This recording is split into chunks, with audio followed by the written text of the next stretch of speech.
Samuel Waldron es uno de los teólogos más reconocidos del siglo presente, nuestra era, nuestros tiempos. Es reconocido como uno de los grandes teólogos. Yo llegué con muchos temores. Y el interrogante que yo tenía es, ¿qué tanto voy a aprender? ¿Qué tanto voy a asimilar en mi corazón de lo que Él nos enseñe? Ese día Él enseñó acerca del decreto eterno. Dentro de ese estudio condensado que Él nos enseñó, nos dio,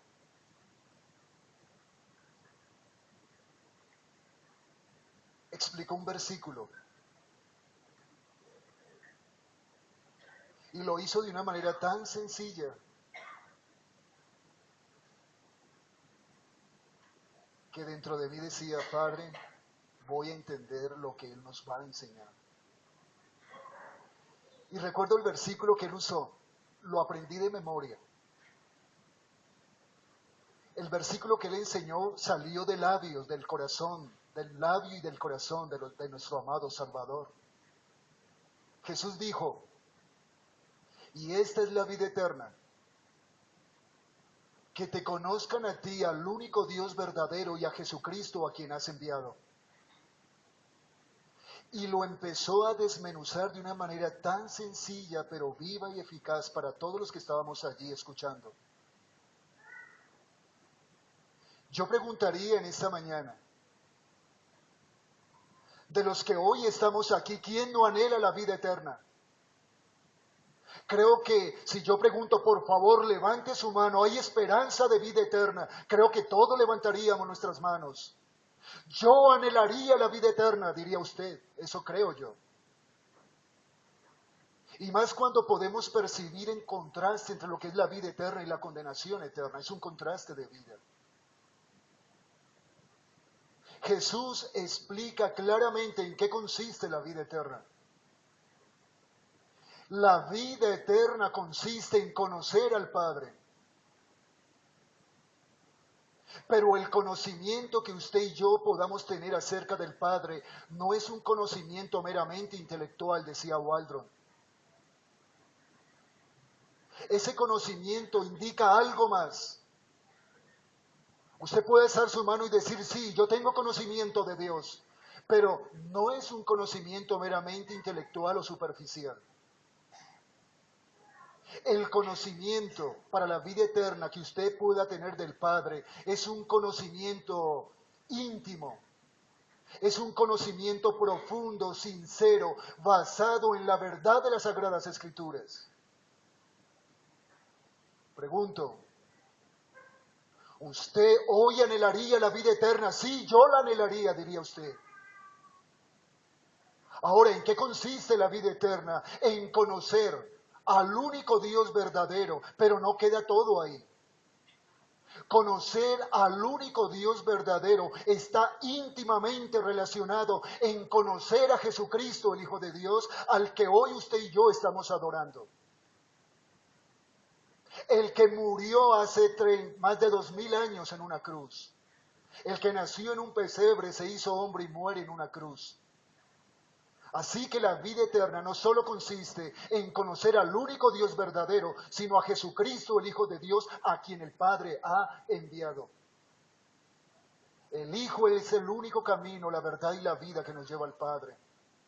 Es el Hijo quien tiene la potestad y el poder de perdonar nuestros pecados, solo Él.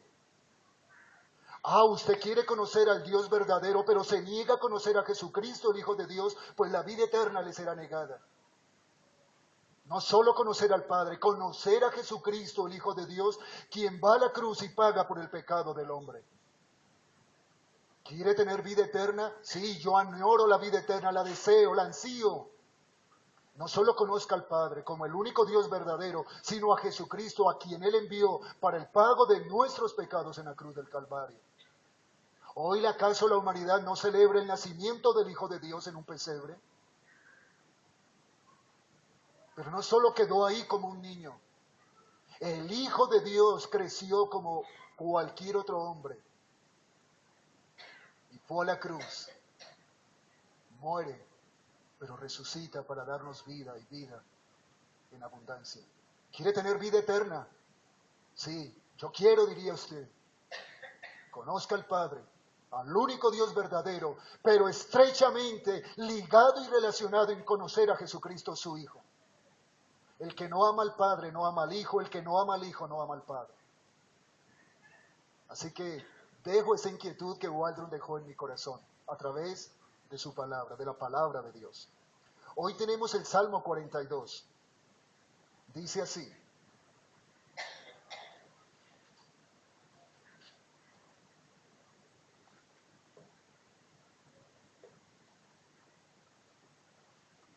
el Salmo 42. No sé si se ve. Quiero por un momento, hermanos, que oremos y que pidamos la guía del Espíritu Santo.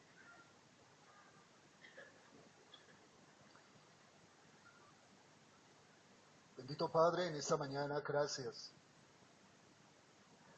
porque hoy tu pueblo se congrega como un solo hombre. Y nos congregamos, oh Dios, para seguir alabando tu santo nombre, para elevar nuestra oración delante de ti, pero también para seguir abriendo la Escritura y seguir conociéndote, oh Dios. Padre bendito, trae consuelo a nuestra vida. Que la esperanza que hay en nuestro corazón siga viva,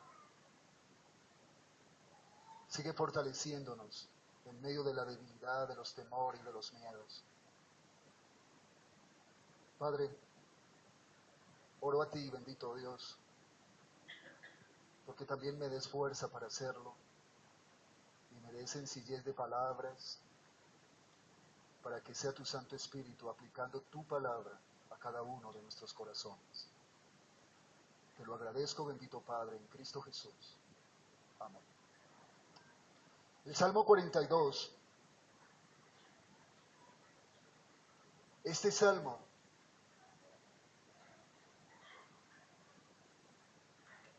se dice que es el lamento de un levita en el exilio. Se dice que es el lamento de un levita en el exilio, fuera de su país, exiliado.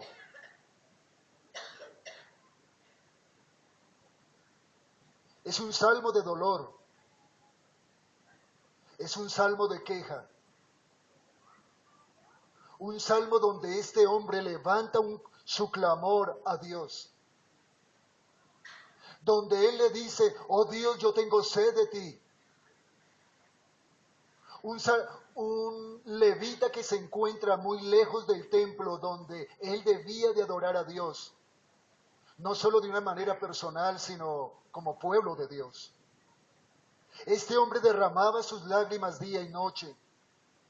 A este hombre se le levantaron sus enemigos en contra. Su alma estaba abatida, turbada.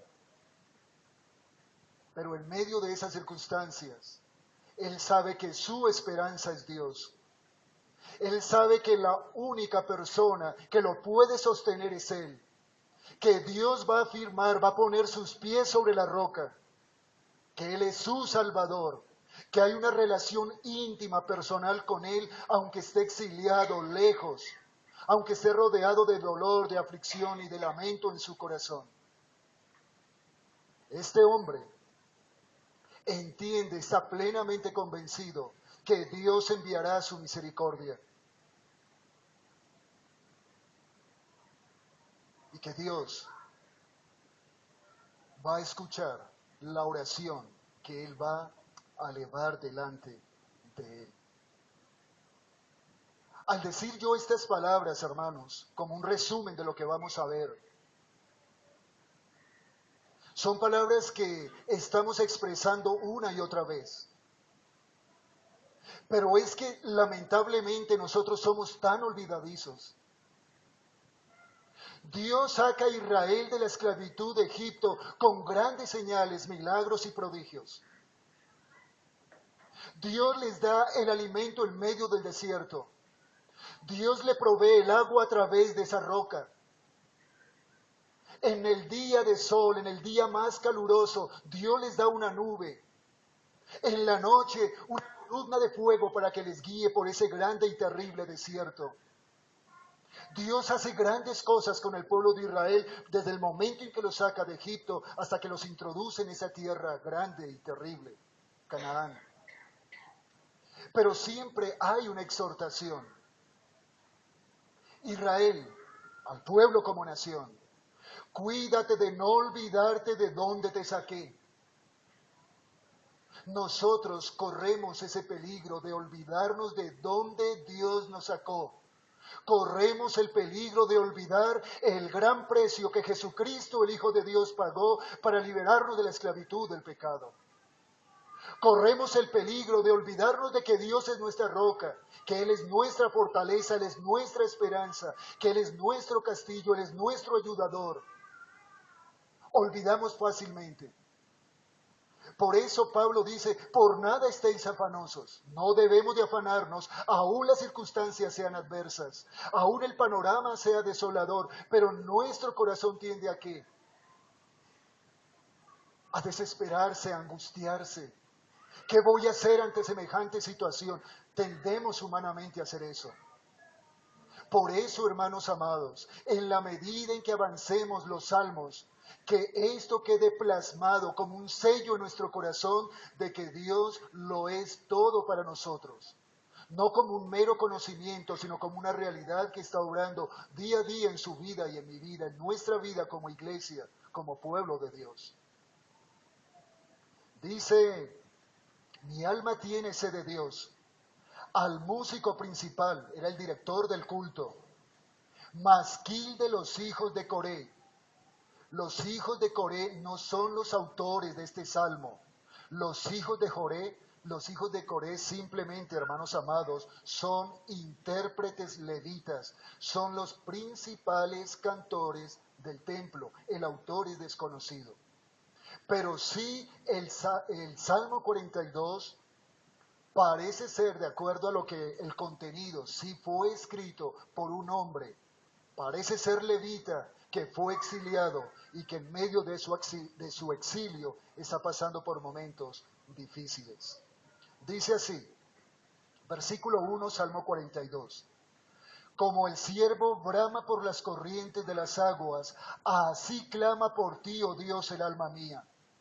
Mi alma tiene sed de Dios, del Dios vivo. ¿Cuándo vendré y me presentaré delante de Dios? Fueron mis lágrimas mi pan de día y de noche. Qué dieta esa, ¿no? Mientras me dicen todos los días, ¿dónde está tu Dios? Por la condición en que se encuentra Él, sus enemigos se burlan y le dicen, ¿dónde está tu Dios? Me acuerdo de estas cosas, versículo 4, y derramo mi alma dentro de mí, de cómo yo fui con la multitud y la conduje hasta la casa de Dios. Por eso creemos que es un levita. Por eso creemos que está en el exilio, porque él está recordando lo que él hacía. Entre voces de alegría, de alabanza del pueblo en fiesta. ¿Se dan cuenta que es una fiesta, hermanos amados? Es de alegría y de gozo cuando el pueblo se congrega. El pueblo de Dios. Versículo 5. ¿Por qué te abates, oh alma mía, y te turbas dentro de mí? Espera en Dios, porque aún he de alabarle, salvación mía y Dios mío. Dios mío, mi alma está batida en mí. Me acordaré, por tanto, de ti desde la tierra del Jordán y de los hermonitas desde el monte de Mizar. Un abismo llama a otro a la voz de tus cascadas. Todas tus ondas y tus olas han pasado sobre mí. La expresión es, Padre, tu mano se ha grabado sobre mí, como lo hacía David en salmos anteriores. Pero de día mandará Jehová su misericordia. ¿Qué sería de nosotros como pueblo de Dios sin las misericordias de Él? Pensemos por un momento. Si no fuera por la misericordia de Dios, ¿tendríamos esa esposa a nuestro lado? ¿O ese esposo que Dios ha concedido a nuestros hijos, nuestra provisión, nuestro sustento, su cuidado, su protección? Y de noche su cántico estará conmigo, y mi oración al Dios de mi vida. Diré a Dios, roca mía, ¿por qué te has olvidado de mí? ¿Por qué andaré yo enlutado por la opresión del enemigo? Como quien hiere mis huesos, mis enemigos me afrentan, diciéndome cada día, ¿dónde está tu Dios? Y el versículo 11 es una conclusión de lo que él ha venido diciendo. ¿Por qué te abates, oh alma mía? ¿Y por qué te turbas dentro de mí? Espera en Dios, porque aún he de alabarle, salvación mía y Dios mío. Este Salmo 42, vi las cosas de la siguiente manera, quizás pueda equivocarme. Del versículo 1 hasta el versículo 4, el lamento de este levita exiliado delante de Dios. Su queja, cómo este hombre lleva su dolor, su aflicción delante del Señor. El salmista, está experimentando una grave sequía divina y por lo tanto espiritual. Yo pregunto, ¿qué hombre, qué mujer no ha experimentado grave sequía divina y espiritual? Y no pensemos creyente o no creyente, no pensemos en eso. Si pensamos en un hombre creyente, si pensamos en un hombre no creyente, sabemos que está atravesando por una grave sequía divina y espiritual.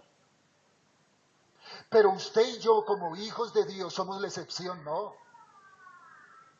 Nosotros también, usted y yo, como hijos de Dios, podemos pasar por una grave sequía divina y por lo tanto espiritual. Pregunto, ¿quién de nosotros no ha atravesado desiertos espirituales? Me puse a mirar. Un desierto es un lugar solo. Un desierto es un lugar seco, árido, estéril, con muy poca agua y muy poca vida. Un desierto es un lugar inseguro, desolado.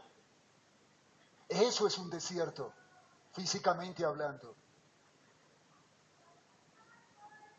Pero ¿qué de usted y de mí?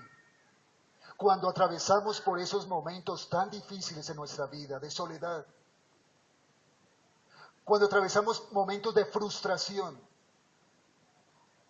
de vacío, de desesperación, de desolación y de angustia. Como hijos de Dios también experimentamos esa situación, claro que sí. Dios nos da el privilegio de los unos a los otros conocer esos momentos de desolación, de sequía espiritual. Y sabemos que hay hermanos, hay familias que atraviesan por momentos así, que atravesamos. Yo los atravieso, los he atravesado y los sigo atravesando, por supuesto que sí. Y quiero decir dos cosas. La primera, escuchen bien, hay una invitación gratuita para todos los hombres, para aquellos que su sed espiritual no ha sido saciada, para aquellos que no han degustado del agua de vida. Hay una invitación para todos ustedes. ¿Sabe qué dice el salmista? A todos los sedientos, venid a las aguas. Es una invitación a todos los hombres a venir a las aguas. Yo pregunto, yo tengo la plena convicción de que todo hombre está sediento divina y espiritualmente. Todo hombre. Por eso Dios en su palabra hace una invitación general a usted hoy que está aquí.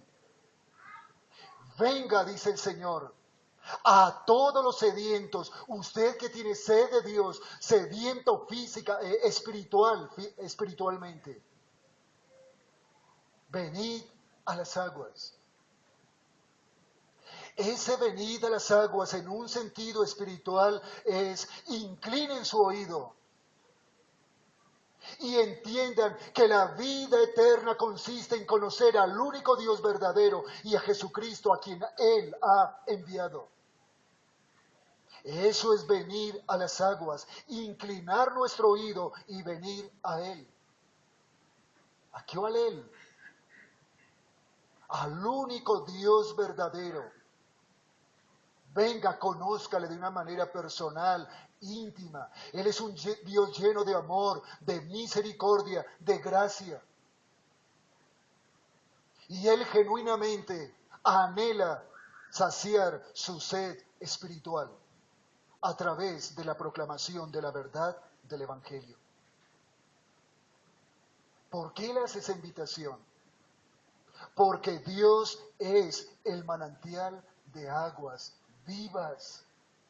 Jesús le dice a la mujer, si tú bebes del agua del pozo volverás a tener sed, mas si bebes del agua que yo te doy, no volverás a tener sed jamás. Dios es dador del agua espiritual en Jesucristo, su Hijo.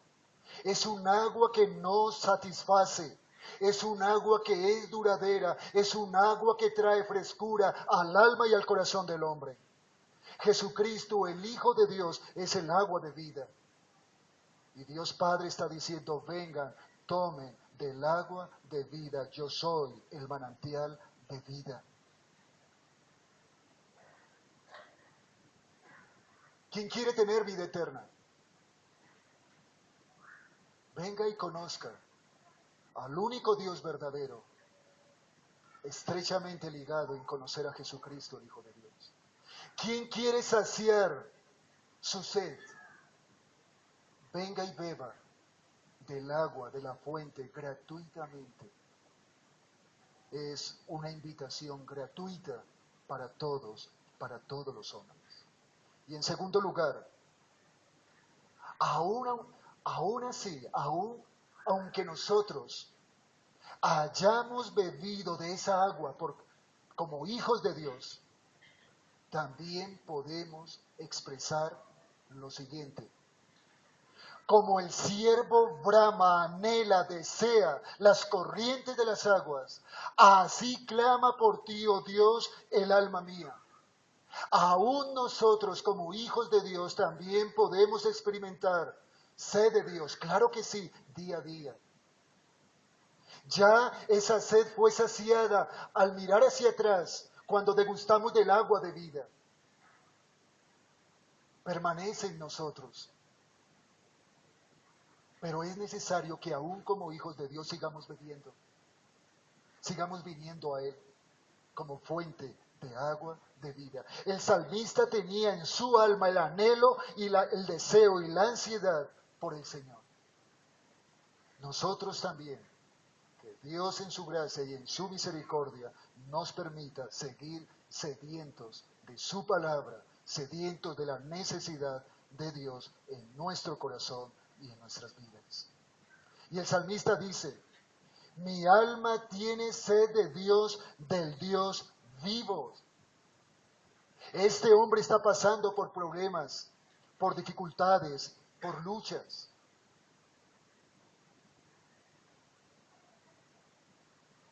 Y dentro de esos problemas que este hombre está pasando es el exilio. Él está exiliado por causa del pecado del pueblo de Israel. Él está exiliado por causa de la desobediencia de los que estaban en el liderazgo del pueblo de Israel. Dios trajo juicio por esa causa. Y si nosotros levantamos nuestros ojos y miramos un poquito, ¿qué drama está viviendo nuestro país vecino? El salmista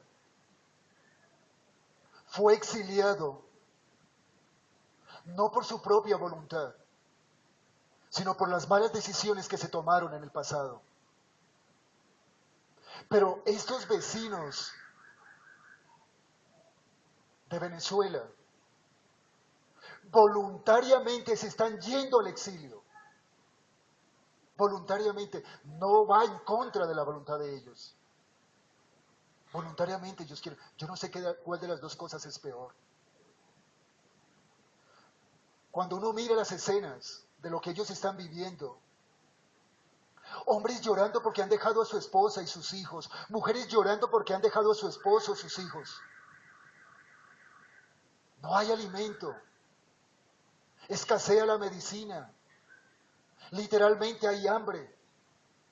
Unos van para Panamá, otros Brasil, otros Ecuador, Perú, y los que más fuerza tienen llegan a Argentina o a Chile. El panorama es desolador. No sé cuántos hijos de Dios voluntariamente se están exiliando, yendo de su país por las circunstancias tan difíciles que están sobrellevando ahí. ¿Es fácil vivir en esa situación, hermanos? Vivir a la intemperie, sin el calor, sin el amor de mi esposo, mi esposa, sin mis hijos, sin mi familia, con hambre, errante. No es fácil. ¿Cómo estaría este hombre?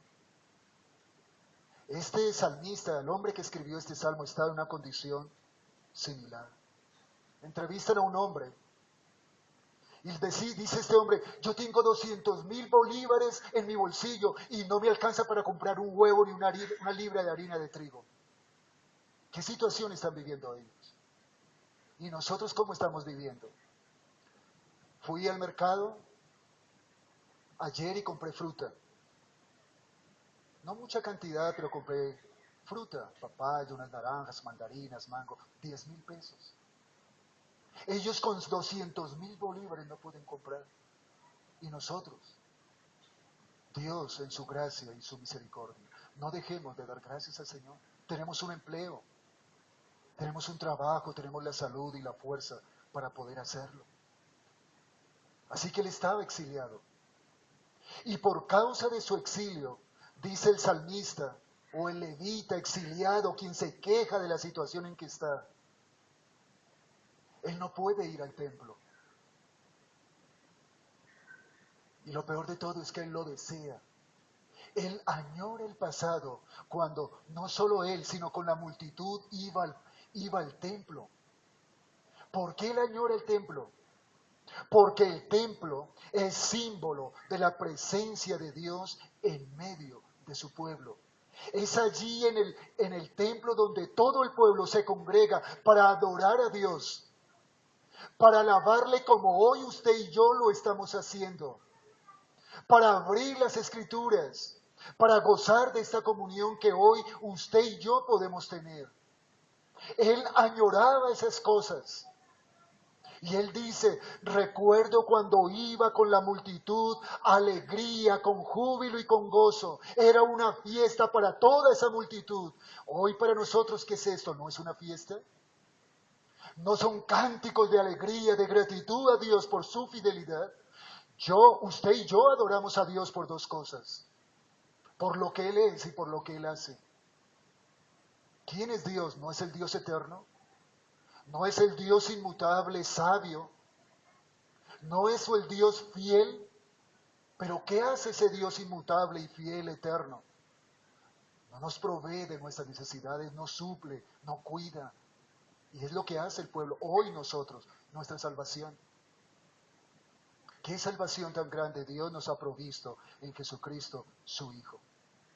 Yo pregunto, ¿usted en su corazón siente el mismo gozo, el mismo regocijo, la misma alegría que el levita que no puede congregarse y que está tan lejos del templo y de su país? Si hubiese un decreto, una ley que dijera: los cristianos no se pueden congregar el día domingo en el lugar que hemos establecido, ¿qué sentiría usted, hermano? ¿Extrañaríamos la lectura de las Sagradas Escrituras? ¿Extrañaríamos la oración?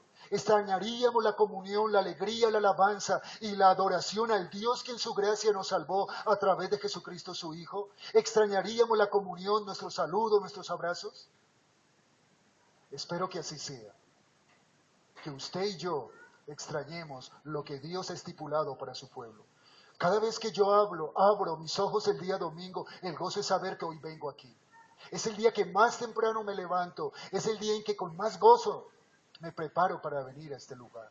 Porque los voy a ver a ustedes, hermanos amados, y porque aún vamos a adorar y alabar el nombre de Dios por Jesucristo, su Hijo, y por todas sus maravillas en favor de nosotros. Está exiliado. Está lejos del templo, pero además de eso, dice él, hay llanto de día y de noche. Es como mi pan diario. La dieta, la alimentación de este hombre era el llanto día a día. Pero además del llanto, sus enemigos se burlaban de él. Hermanos, yo no había leído.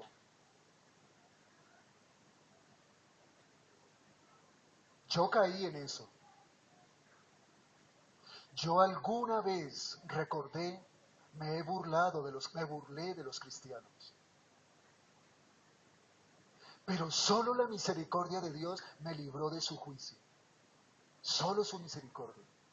Porque si ustedes miran, una de las cosas, no estoy diciendo que sea el todo, pero una de las cosas por las cuales Dios está irado es cuando los enemigos se levantan en contra del pueblo de Dios. Yo algún día me burlé de los cristianos. John McDowell se burló de los cristianos. Dios tuvo misericordia de él y de mí. Que Dios tenga misericordia de aquellos enemigos que se erigen contra el pueblo de Dios, burlándose del pueblo de Dios. Porque burlarse del pueblo de Dios es burlarse contra quién? Contra Dios mismo. Es contra el Señor mismo. Y Dios nos guarde, Dios tenga misericordia de nosotros. ¿Sabe Simeí, un baluarte de David, cómo se burló y despreció a David? Se burló del rey que Dios había establecido en Israel. Ustedes supieran el juicio tan terrible para Simeí. Y no hicieron así con Jesucristo, el Hijo de Dios. Si eso hacen con Él, con nosotros, ¿cómo no van a hacer eso las personas? ¿Cómo no se van a burlar de nosotros? Estamos expuestos a la burla y al escarnio de los enemigos. ¿Qué hacía este hombre? Dice él, derramo mi alma, hay lamentación intensa, hay dolor y aflicción intolerable en mi corazón. Está en el exilio, no puede ir al templo, hay llanto en su corazón, sus enemigos se levantan contra él, pero él derrama su alma delante del Señor. ¿Qué tenemos que hacer nosotros? Sino derramar, lamentar, traer mi dolor delante de él. Del versículo 5 al versículo 8,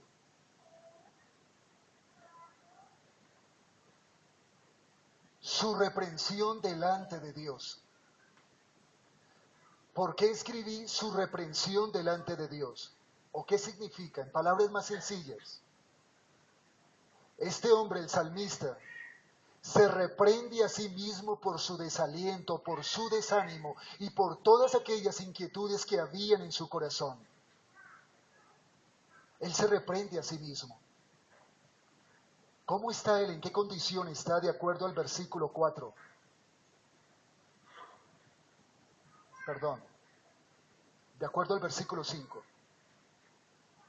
Su alma está abatida y su alma está turbada dentro de él. ¿Usted se ha sentido abatido y turbado por las circunstancias, por la adversidad?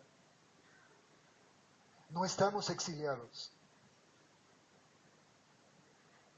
Tenemos toda la libertad de congregarnos. Quizás no tengamos enemigos que se han levantado delante de nosotros. Quizás no hay lágrimas de día y de noche. Esa no es nuestra dieta, nuestro alimento diario. Pero quizás es otras cosas que nos están agobiando. Pero hay algo importante en este hombre. Él se reprende a sí mismo por su desaliento. Y dice, ¿por qué te abates? ¿O por qué ¿Por qué te abates, oh alma mía, y te turbas dentro de mí?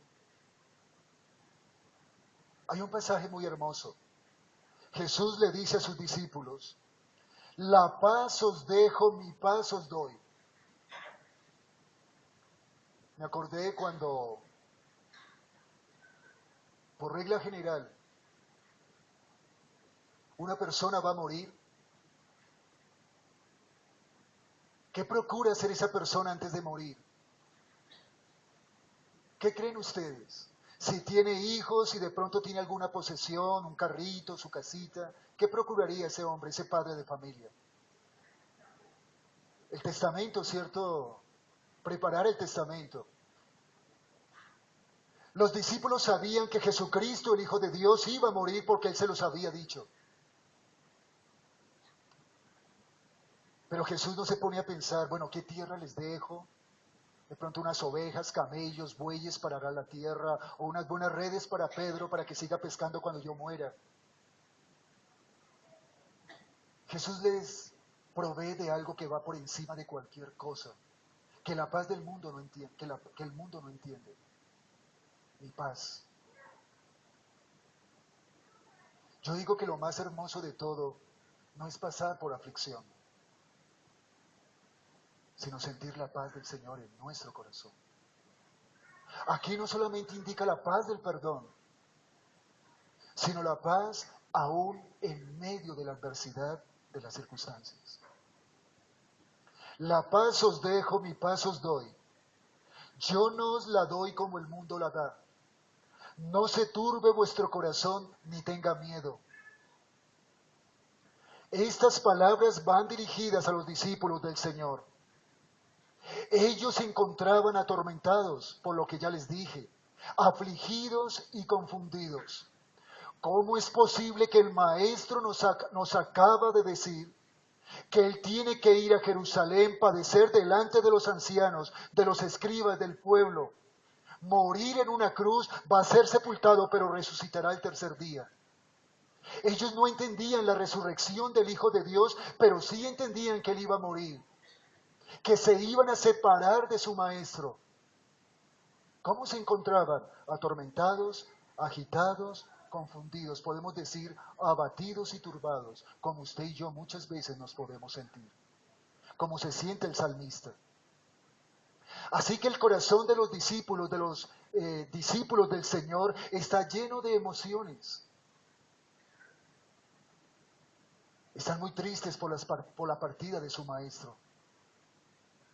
Ellos están muy tristes, hermanos amados, porque el Maestro les ha dicho que uno de los que mete con él su mano en el plato lo va a traicionar. Así que la fe de ellos está tambaleante. Ellos están confundidos, agitados y atormentados por lo que el Señor Jesús les está diciendo. Pero hay algo más asombroso aún en esto. Cuando el Señor Jesús les dice, la paz os dejo, mi paz os doy, yo no os la doy como el mundo la da, no se turbe vuestro corazón ni tenga miedo, quiero decirles que Él va a experimentar la turbación que sus discípulos experimentaron. Pero hay una diferencia. Jesucristo también llegó a sentir turbación en su corazón. ¿Y dónde sintió esa turbación? En Getsemaní. Su alma estaba tan afligida. Él se había entristecido extremadamente por causa de lo que le venía, su muerte en la cruz y el hacerse maldito por el pecado del hombre. ¿Qué dijo en Getsemaní? Padre, si es posible, pasa de mí esta copa, pero no se haga mi voluntad sino la tuya. ¿Acaso su sudor no eran como grandes gotas de sangre que caían pesadamente en la tierra? ¿Acaso un ángel del cielo no se le apareció para fortalecerle? Sin embargo, les dice, mi paz os dejo, mi paz os doy. Él también se iba a turbar. Él también iba a enfrentar, hermanos amados, el dolor, la aflicción, porque iba a enfrentar la cruz. Él iba a ser el sustituto del hombre. Jesucristo, el Hijo de Dios. Pero ¿cómo se sostuvo Él? ¿Cómo se sostuvo Jesucristo, el Hijo de Dios, no solo en Getsemaní, sino allí en la cruz? ¿Sabe qué dice el autor de Hebreos? Él nos da la respuesta. Sus ojos y mis ojos puestos en Jesús, el autor y el consumador de la fe. ¿Cómo se sostuvo Jesús? Él es el autor y el consumador de la fe. Jesús es el ejemplo de fe y de confianza en quién. Y ese ejemplo es para usted y es para mí. ¿Cómo nos sostenemos usted y yo en medio de estar abatidos o turbados? La fe y nuestra confianza en Jesucristo, el Hijo de Dios. Así que nosotros podemos en un momento determinado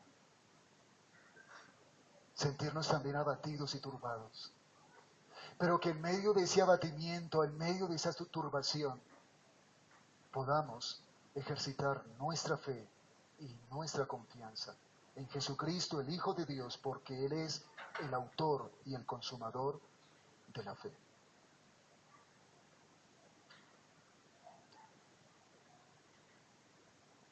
Continúo. ¿Por qué te abates, oh alma mía, y te turbas dentro de mí? Jesús nos habla de la paz. Pero este salmo, una vez más, nos habla de algo que es precioso para su vida y para mi vida. Nos habla del esperar, de una esperanza viva en nuestros corazones y en el corazón de Él. No solo Dios nos provee de la paz que es en Jesucristo su Hijo. Dios nos provee de esperanza, de acuerdo a lo que dice el salmista. Espera en Dios porque aún he de alabarle, salvación mía y Dios mío.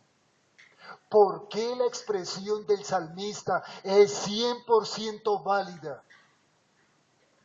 Porque se basa en una promesa que descansa total y absolutamente en la palabra de Dios. Por eso la esperanza del salmista y nuestra esperanza es 100% válida porque descansa en su palabra. Nuestra esperanza está en Él, en Dios Padre, Dios Hijo, Dios Espíritu Santo. Esa es nuestra esperanza.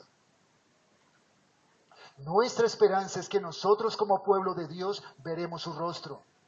Nuestra esperanza como pueblo de Dios es que usted y yo, hermanos amados, moraremos con Él. Esa es nuestra esperanza hoy. Y estamos caminando y vamos rumbo a esa esperanza. Ahora, ¿qué dice Apocalipsis? Que Dios enjugará toda lágrima de nuestros ojos. Ya no va a haber llanto, muerte, ya no va a haber clamor ni dolor. Él es nuestra esperanza. Y esa esperanza es la que nos anima y la que nos motiva a proseguir nuestro camino como hijos de Dios. Y no solamente recuerda que Él es su esperanza, además tú eres mi salvación.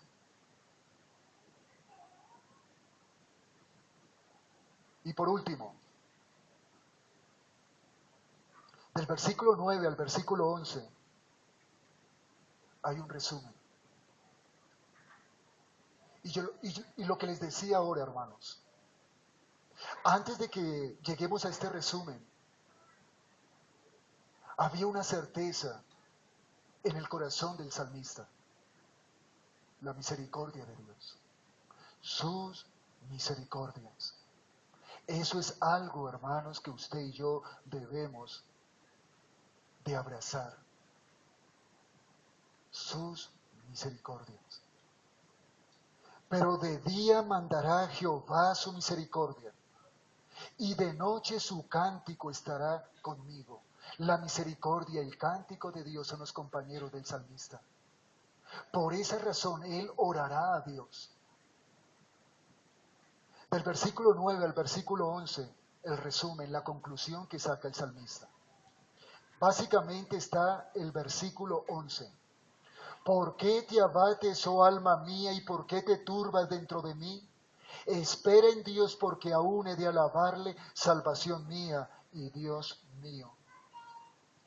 El salmista entiende, tiene la convicción y la seguridad en su corazón que Dios es su roca, que Dios no se olvidará de él, que aunque él ande enlutado, su vida sea sombría, Dios estará con él. que aunque sus enemigos se levanten contra él, que aunque sus enemigos se burlen contra el salmista, su alma no se debe de abatir, su alma no se debe de turbar. Él debe de esperar en Dios, su confianza es Él, su salvación es Él. Acuérdate, no te olvides, acuérdate de no olvidarte de dónde te saqué. No nos olvidemos de las promesas de Dios que están en su palabra. Y termino diciendo esto. El salmista se queja de la insolencia de sus enemigos, pero se consuela que Dios es su amigo. Miren el contraste. Él sabe que no debe desanimarse, que él debe de poner su confianza en el Señor. Él no expresa palabras irreverentes, sino que derrama sus lágrimas delante del Señor en silencio. Ama a su Dios. El alma ama a su nación, aunque esté desterrado de su patria y lejos del santuario. Él afirma que Dios es su roca, que Dios no se ha olvidado de él, que él no debe de andar enlutado, abatido ni turbado, porque él sabe que Dios es su esperanza y su salvación. Si Dios me ha de proveer una salvación tan grande, ¿por qué nos turbamos? ¿Por qué se abate nuestro corazón?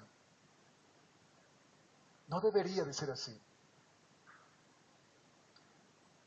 Pero reconocemos esa parte, nuestra parte humana. Pero esa parte humana debe de confiar en Él. Como Jesucristo, el Dios hombre, se sintió turbado con miedos y con temores. Pero puso su fe y su confianza en el Dios de gloria y en el Dios de gracia. Oremos, hermanos amados, al Señor y damos gracias por este tiempo. Una vez más.